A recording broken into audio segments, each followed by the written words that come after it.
Nah, sebelum lebih jauh ke penaklukannya, kita akan bicara lagi seperti apa kondisi Mesir itu sebelum Islam datang.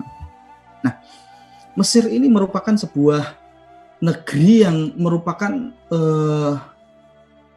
berperadaban tinggi sejak lama sekali.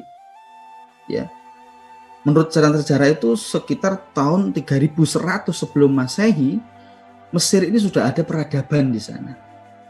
Ya, peradaban apa? Karena apa? Ya, karena memang Mesir itu dilalui oleh Sungai Nil, sungai terpanjang di dunia yang melewati 4 negara, itu sekitar 6.400 km kalau nggak salah. Ya, Sungai Nil itu di deltanya sangat subur sekali. Sehingga ketika manusia itu sudah mengenal tentang bercocok tanam, ya maka kebanyakan peradaban-peradaban itu bermulai dari peradaban sungai.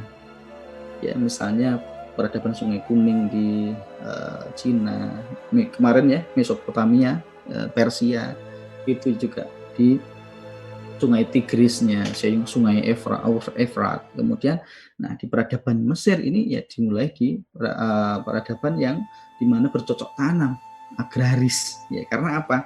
Ada tanah-tanah yang subur yang dilalui oleh Sungai Nil. Ya, karena ada ketika musim banjir, ya Sungai Nil ini meluap membawa humus, ya. Kemudian di bekas banjir tersebut tanah yang sangat subur sekali, kemudian bisa untuk bercocok tanam. Dari bercocok tanam kemudianlah timbullah ya tahun bertahun, ratusan tahun dan sebagainya, timbullah sebuah peradaban di sana. Nah, kondisinya seperti ini, agraris, kemudian sistem pagan di sana, ya, ada banyak dewa yang disembah di sana, ya, dewa Ra, ya, dewa matahari. Kalau ini kita biasa sering nonton di TV-TV itu kan, ya, mumi ada terkenal di sana dengan muminya dan sebagainya. Nah, di negeri seperti inilah juga Allah itu telah mengutus ya, rasul-rasul, nabi-nabinya di sana. Yang tercatat di dalam sejarah dalam Al-Quran itu ada 3 nabi yang diturunkan Allah di Mesir ini, yaitu Nabi Yusuf, ya, yang kira-kira ya di dalam penelitian sejarah itu hidup di tahun 1600 sampai 1500 sebelum Masehi. Kemudian Nabi Musa alaihissalam, ya, kemudian Nabi Harun, Nabi Musa dan Nabi Harun ini hampir bersamaan, ya, karena selisih usia Nabi Yusuf sama Nabi Harun ini kan 5 tahun, ya. Nabi Harun lebih muda 5 tahun. Nah,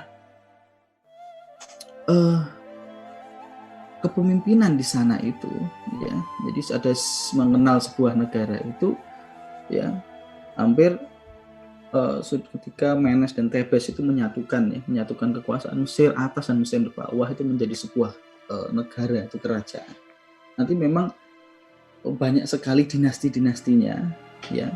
Tapi ada sebuah pertanyaan menarik itu kan, ya. Kalau di dalam Al-Quran itu di negeri yang sama, kenapa kok Yusuf itu, ya kita kan Nabi Yusuf itu ketika Al-Quran bercerita itu, wah ini bukan Fir'aun, rajanya berbeda, ya. Malik kalau dalam bahasa Al-Quran, ya. Tapi kalau Musa ini bahasanya Fir'aun. Nah, memang di dalam sejarah itu, ya, lintasan sejarah, ada sebuah masa di mana Mesir itu dikuasai oleh bangsa Hyksos, ya. Itu bangsa pendatang yang kemudian berkuasa selama 400 tahun. Nah, kira-kira memang pas, jadi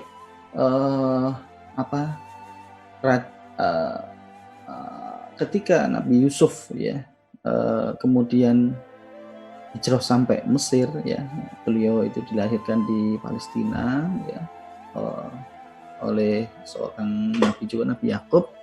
Kemudian kita tahu sendiri, ya, Nabi Yusuf saudara-saudaranya iri dan sebagainya, sampai kemudian ketemu sama pejabat di Mesir, kemudian dibawa ke Mesir. Nah, itu penelitian memang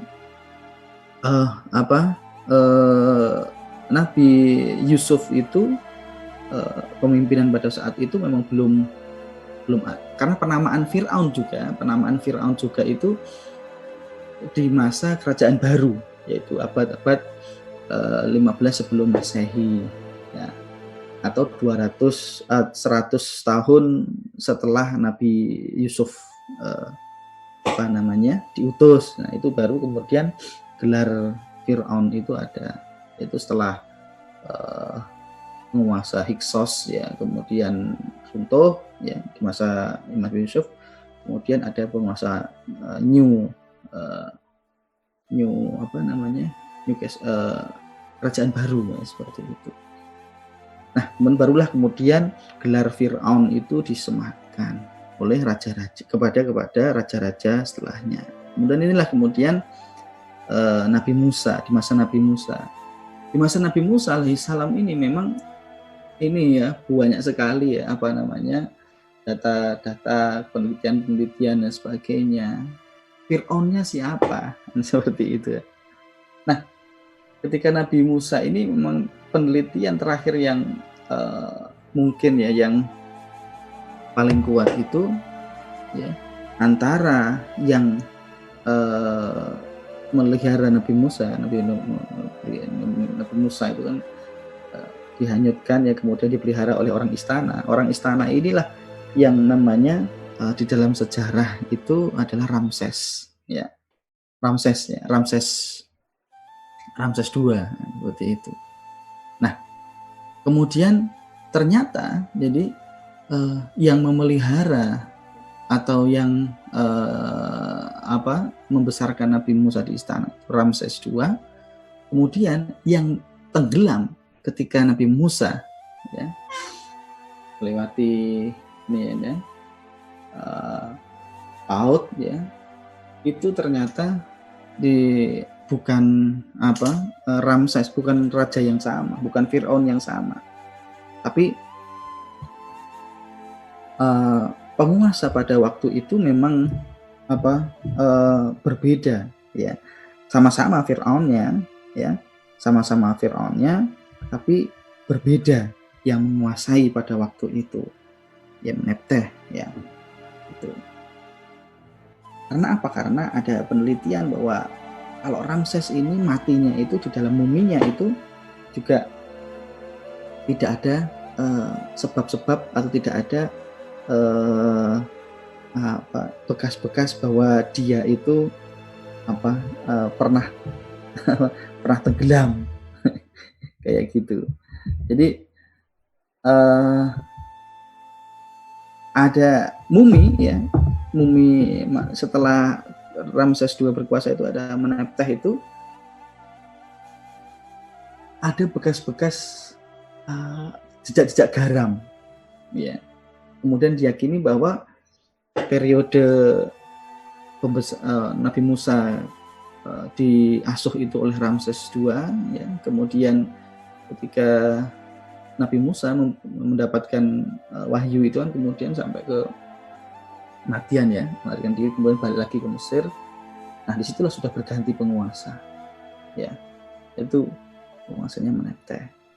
Nah, itulah kemudian ya, ada muminya juga, dua mumi ini, ada Ramses II ada muminya, kemudian Menepteh juga ada.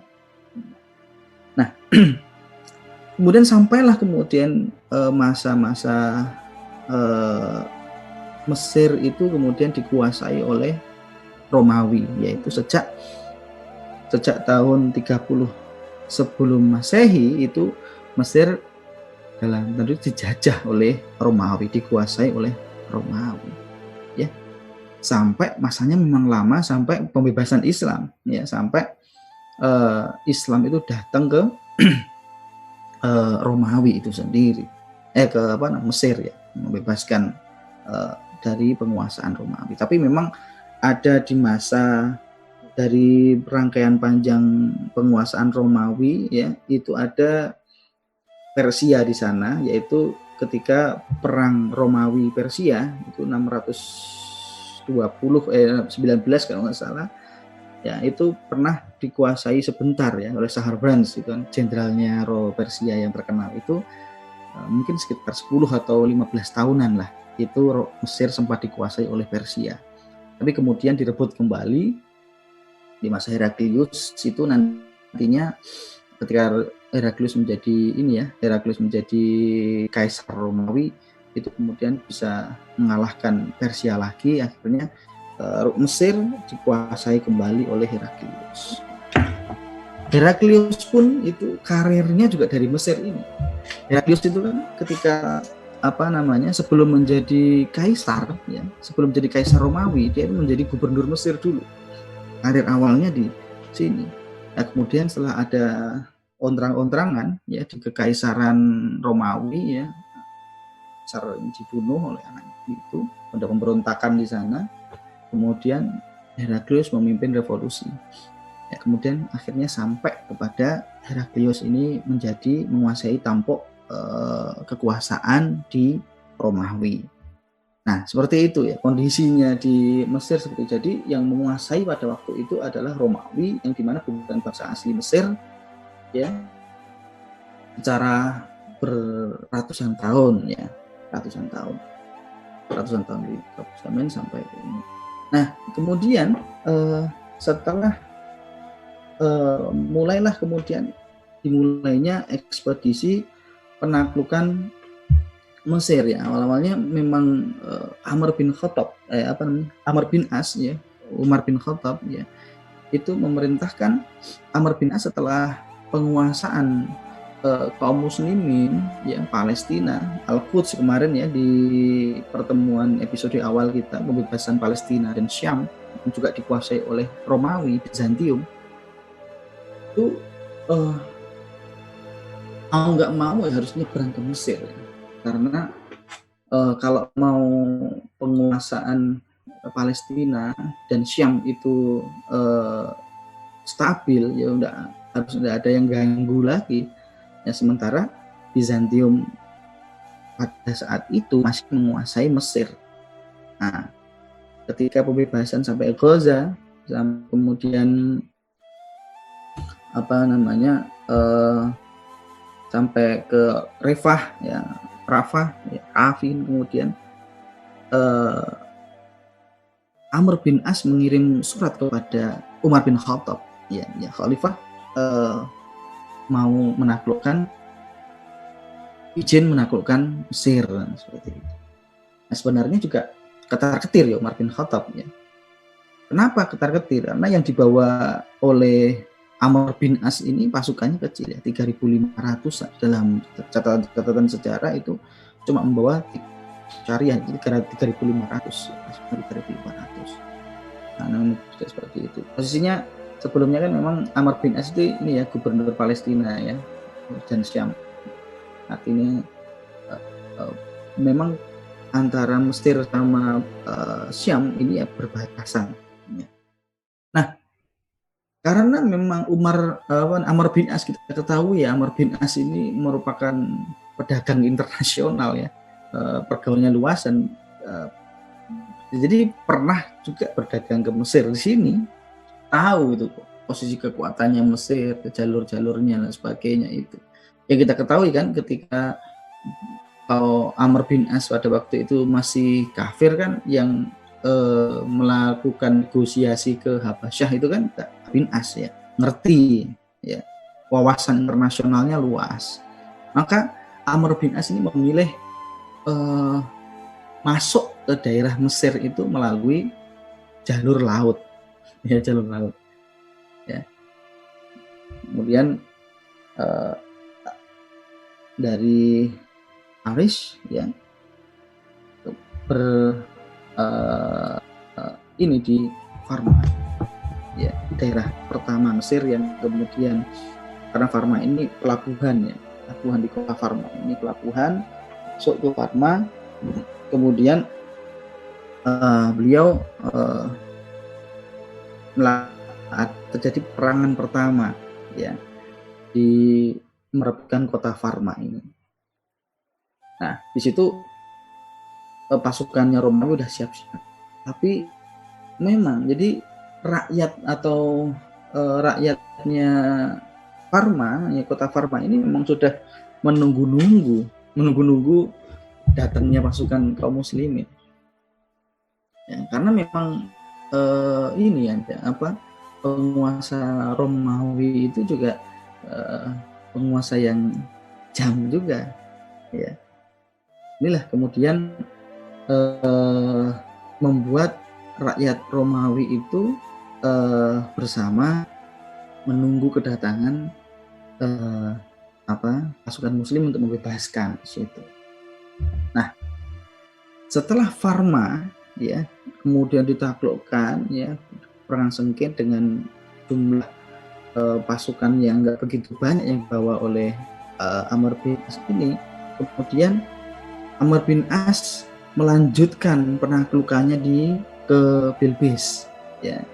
Bilqis ini sekarang masih ada juga kota Bilqis. Nah, di Bilqis inilah kemudian Amr bin As itu berhasil menguasai benteng Bilqis ya, yang dimana di dalamnya itu ternyata dia ketemu ya kebetulan anaknya penguasa Mesir pada saat itu. Penguasa Mesirnya pada waktu itu adalah Maukokis, atau di literasi barat itu dikenal dengan Cyrus from Alexandria. Cyrus from Alexandria, atau sejarawan-sejarawan Islam itu menyebutnya dengan Maukokis. Ya, Maukokis ini siapa? Maukokis inilah pernah pada masa Rasulullah itu dikasih surat ya, kirim surat kepada Maukokis, diajak Islam Maukokis. Tapi Maukokis ini tidak mau masuk Islam, tapi tanggapan Maukokis itu baik ya. Kami sudah mempunyai agama sendiri dan tidak mungkin masuk Islam. Bersama ini aku kirimkan oleh-oleh ya. Oleh-olehnya itu apa? Oleh-olehnya itu gadis-gadis seperti itu. Nah, kemudian dikirimkan Maria Alkiptia sama Sirin, ada dua budak.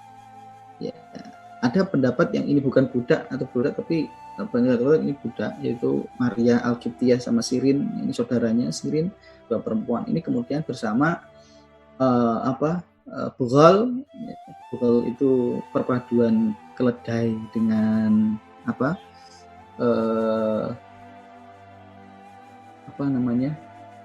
keledai kuda ya.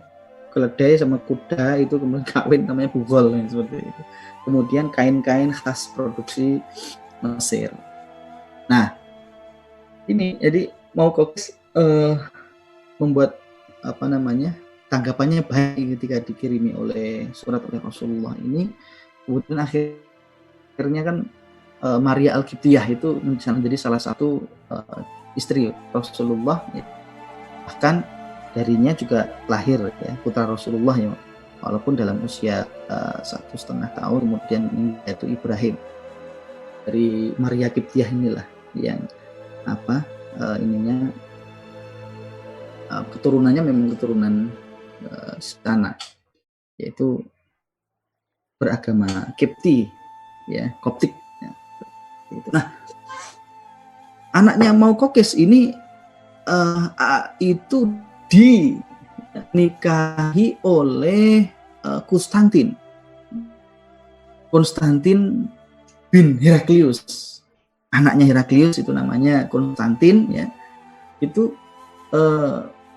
kemudian sedang berada di Bilqis ini ya, karena putri menantu ya yang punya kerajaan Romawi ya.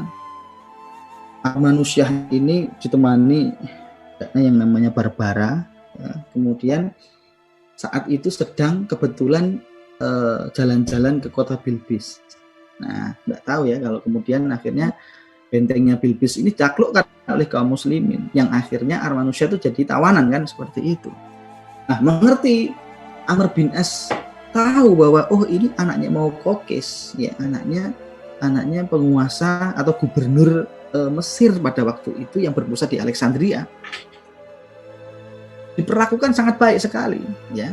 perlakuan baik mau kokis dulu, ya, kemudian yuk kita balas dengan kebaikan juga, ya.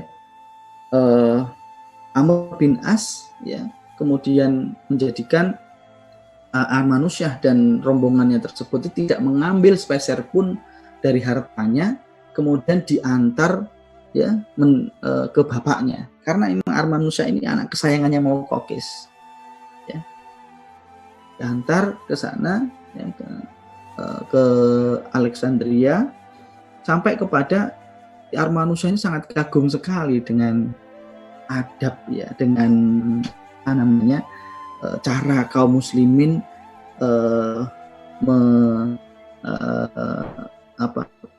interaksi, ya, atau dengan bahkan kalau misalnya dia mau bunuh kan bisa saja, mau ngapain juga bisa, ya. Tinggal beberapa hari di perkemahan, di pasukan dan sebagainya, itu membuat Armanusyah itu jatuh cinta kepada apa namanya, perlakuan Islam tersebut. Responnya sangat bagus sekali. Merasa, saya itu merasa, ya, sempat ada catatan sejarah bahwa kekaguman manusia ini respect sekali dengan Islam, bahkan merasa aman di tenda-tenda kaum muslimin daripada di istana bapaknya, lebih merasa aman di situ, dan seperti itu. Ini perlakuannya luar biasa, perlakuannya kaum muslimin dengan tawanan, apalagi perempuan, apalagi dia anaknya penguasa. Nah, sebenarnya ini juga oleh Amr bin As dijadikan sebuah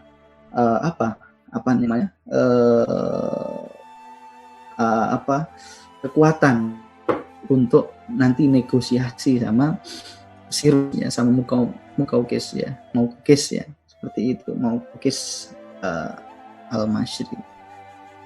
Nah, ketika akan melanjutkan ekspedisinya, ya, Amr bin As ini udah, ini kayaknya kalau kita teruskan, ya, di depan ini Romawi semakin banyak pasukannya. Kalau kita cuma bawa pasukan segini, ya, ini kita pasti akan sangat mudah sekali dikalahkan. Kemudian Amr bin As menulis surat kepada Umar bin Khattab untuk meminta bantuan, ya, seperti itu. Nah, kemudian Umar bin Khattab itu memerintahkan, ya, Abdullah bin Zubair untuk memimpin 12.000, ya, pasukan, ya, untuk membantu Amr bin As, ya. Sampailah kemudian pasukan Amr bin As, ya, dibantu oleh pasukan Abdullah bin Zubair, ya, bareng-bareng ini kemudian menaklukkan kota selanjutnya, ya, yaitu kota benteng Babylon, ya. Benteng Babylon ini sampai sekarang masih ini kondisinya seperti itu gambarnya sekarang, walaupun pada masa penjajahan Inggris, ya, benteng tersebut rusak, ya, agak rusak, tapi masih ada di situ. Kan di situ memang lingkungannya gereja-gereja Koptik di sana. Nah, di kota Fustat ini, ya, zaman dulu namanya Fustat, ya, sekarang namanya Kairo, ya, letaknya di situ di benteng Babylon, yaitu di dekatnya Giza, nggak tahu, ya, piramida Giza. Nah, disinilah kemudian kepahlawanan Abdullah bin Zubair, ya, bagaimana dia itu terjun sendiri di front line, ya, manjat benteng Babylon ini, kemudian menguasai, ya, benteng tersebut. Ya, akhirnya benteng Babylon, ya, berhasil dikuasai. Kota Fustat, ya, kota Fustat ini dikuasai oleh kaum muslimin, ya. Nah, ini pada tahun 640. Nah, ketika sudah menguasai, ya, benteng Babylon di sini, Amr bin As kemudian mengirim surat kepada Khalifah Umar, ya, memohon izin untuk ke pusat kota Mesir pada waktu itu, yaitu ibu kotanya itu adalah Alexandria atau kota Iskandaria, ya. Nah, Alexandria ini merupakan kota terbesar kedua di Romawi setelah Konstantinopel, ya. Kotanya yang maju sekali karena kotanya juga di pelabuhan, ya. Perdagangannya luar biasa. Ini benteng yang Babylon, penaklukan Babylon. Kemudian mengirim pesan kepada Umar bin Khattab untuk melanjutkan menaklukkan di pusat kotanya Alexandria. Nah, kemudian mengizinkan Umar bin Khattab mulailah penaklukan itu pasukan bareng ya, antara pasukannya Amr bin As dengan pasukan Abdullah bin Zubair itu bareng-bareng menaklukkan Alexandria juga. Nah, disinilah kemudian sangat ini ya, nggak mudah ya. Ini penaklukan, ini bentengnya Alexandria, penampakan benteng Alexandria itu di pinggirnya laut ya, luar biasa, kuat sekali ya. Pengepungannya sampai berbulan-bulan ya, lama sekali untuk menaklukkan bentengnya Cyrus ini ya, mau Kokes ini ya. Sementara memang jalur diplomasi tidak bisa deal ya, artinya negosiasi kaum muslimin itu kan tetap ya menyampaikan 3 hal tadi itu, masuk kalau kepada penguasa ya, masuk Islam, kalau nggak mau masuk Islam ya bayar jizyah, kalau nggak mau bayar jizyah ya wes perang, seperti itu kan. Negosiasinya cuma 3 itu. Gimana? Itu standar bakunya syariat ya di dalam futuhat. Nah, kemudian hampir 9 bulan itu ditaklukkan ini bentengnya mau Kokes ini. Sampai Umar bin Khattab itu gemes gitu kan, ngirim surat beliau ini wahai Amr bin As, jangan-jangan kamu berbuat dosa, maksiat. Apakah motivasimu itu cuma dunia? Kok Allah tidak mempermudah? Seperti itu kan ya. Nah, ini kemudian disuruh evaluasi, bertaubat ya, berpidatolah kepada pasukan untuk semakin mendekatkan diri kepada Allah. Karena apa? Untuk menaklukkan Mesir aja kamu itu butuh 2 tahun. Seperti itu kan. Mulainya ketika pertama kali izin untuk menaklukkan Mesir tadi kan tahun 18 Hijriah sampai tanggal hampir 20 Hijriah ini belum berhasil dikuasai. Barang jangan-jangan pasukanmu ini ada benih-benih ya, penyakit hati ya, nggak ikhlas untuk berjihad tapi hanya menujunya, sehingga Allah itu tidak mempermudah. Nah, makanya kemudian Umar bin As kemudian melakukan pidato ya, kemudian akhirnya strategi terakhir ya, penyerangan Akbar untuk menguasai benteng Alexandria ini dipimpin oleh Ubadah bin Samit ya. Ubadah bin Samit kemudian melakukan strateginya, yaitu menggali parit ya yang di sekitar benteng Alexandria ini ya, sampai dalam sekali sehingga kuda sama pasukannya itu bisa masuk ke parit tersebut ya. Kemudian di sebagian pasukannya disembunyikan di parit itu ya.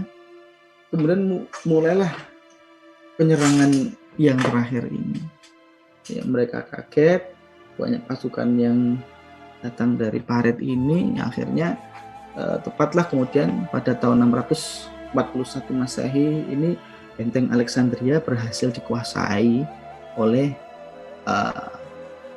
kaum muslimin di bawah komando Ubadah bin Samit ini ya.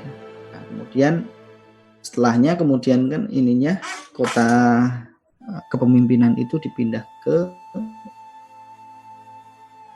Ustad ya. Setelah dikuasai Mesir dikuasai ya, Amr bin As memindah pusat pemerintahannya itu di Ustad.